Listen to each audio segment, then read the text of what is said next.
اگر ہمیں پہچاننا ہو کہ ہمارے دوست کیسے ہیں، کس طرح کے ہیں، تو پھر اپنی صحبتوں کو دیکھا جائے گا۔ جن کے پاس بیٹھ کر اگر ہمیں نیکیاں کرنے کا دل کرتا ہے تو پھر ان کے ساتھ اپنے دوستانہ کو مضبوط سے مضبوط تر کرنا چاہیے، زیادہ سے زیادہ ان سے تعلق جوڑنا چاہیے۔ اگر کسی دوست کے پاس بیٹھتے ہوئے نیکیاں کرنے کا دل نہ کرے، گناہ کرنے کو دل کرے، تو ایسے لوگوں کی صحبت سے بچنا ضروری ہوتا ہے۔ تو اللہ رب العزت نے لا ریب اور بے عیب کتاب میں اس واقعے کو اس انداز میں ذکر فرمایا، وَيَوْمَ يَعُضُّ الظَّالِمُ عَلَىٰ يَدَيْهِ يَقُولُ يَا لَيْتَنِي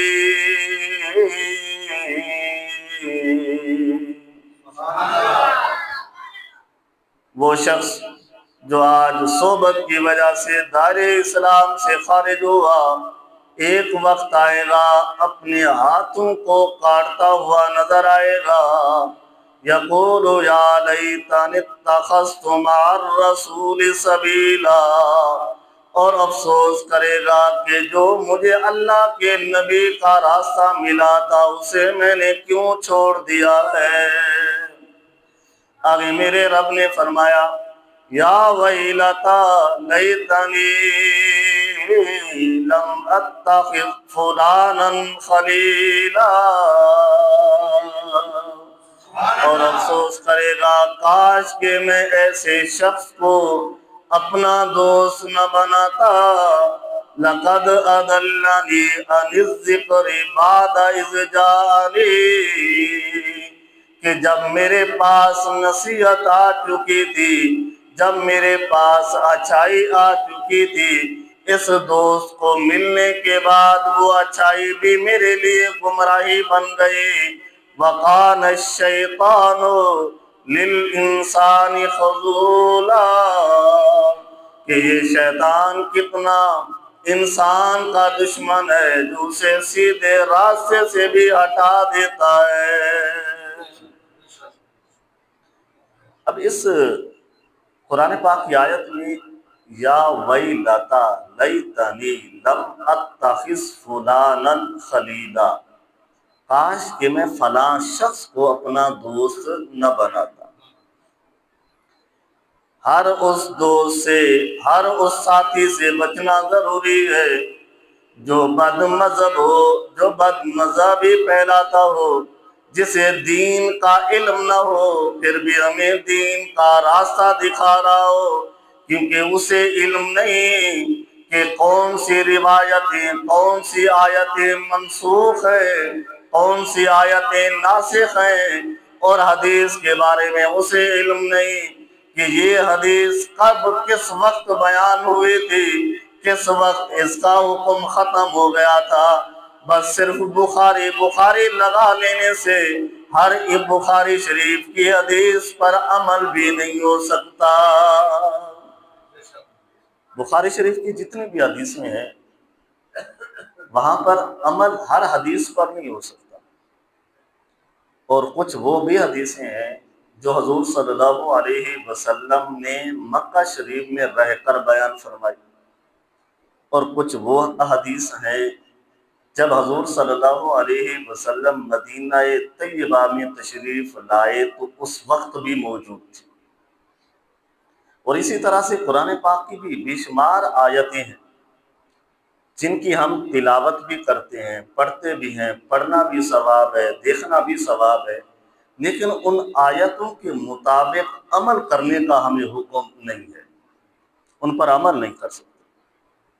تو اسی طرح سے بے شمار روایتیں، بے شمار احادیثیں جو بد مذہب آدمی جو بیان کر رہا ہوتا ہے حقیقتاً وہ ہمارا دوست نہیں ہوتا، عقائد کے لحاظ سے وہ ہمارا دشمن بنا ہوا ہوتا ہے۔ اب اس آیت کریمہ کے ضمن میں بے شمار روایتیں ایسی بھی ہیں جہاں پر حکم ملا کہ کسی بد مذہب کو اپنا دوست نہ بناؤ، کسی بھی بد مذہب کو۔ حضرت امام احمد رضا خان بریلوی علیہ رحمہ نے فتاوی رضویہ میں ایک واقعے کو بھی نقل فرمایا۔ ایک شخص کے بارے میں حوالہ دیتے ہوئے کہتے ہیں کہ اس نے ایک ایسی عورت سے شادی کر لی جو بد مذہب تھی،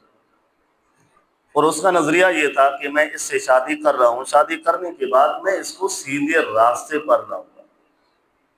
لیکن ہوا یوں کہ جس مرد نے اس عورت سے شادی اس وجہ سے کہ اس کو سیدھا راستہ دکھاؤں گا،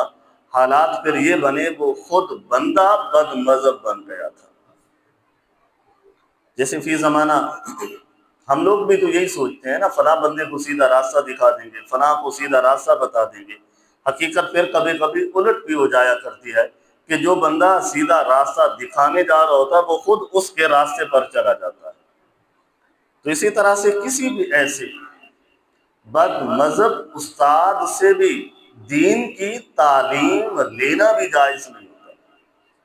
وہ جس لمٹ کا استاد ہے نا، اگر انگلش کا ہے یا ریاضی کا ہے یا کیمسٹری کا ہے یا فزکس کا ہے یا کمپیوٹر کا ہے، جس چیز کا استاد ہے اسے کہو ہمیں وہی چیز پڑھا، تو ہمیں دین کے بارے میں نہ بتا۔ جب سے دین ایسے لوگ بیان کرنا شروع ہوئے نا جن کے پاس علم نہیں تھا، تو تب آ کر ہمارے اندر فتنے فساد جو تھے وہ پھیلے۔ قرآن کے ایک آیت پر دین نہیں ہے، پورے قرآن پر ایمان رکھنا ضروری ہے۔ احادیث کے ایک دو حدیثوں پر عمل نہیں ہوتا،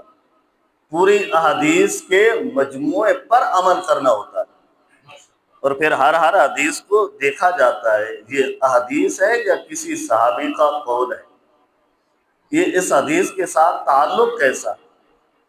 اور اس حدیث کو کب اور کس وقت بیان کیا گیا تھا، ہر لمحہ ہر چیز کو دیکھا جاتا ہے۔ اور بے شمار ایسے لوگ ہوتے ہیں جو قرآن اور حدیث پر بھی جھوٹ بول رہے ہوتے ہیں، اور بسا اوقات کیونکہ دین کو تو گزرے ہوئے تقریباً 1500 سال سے زائد عرصہ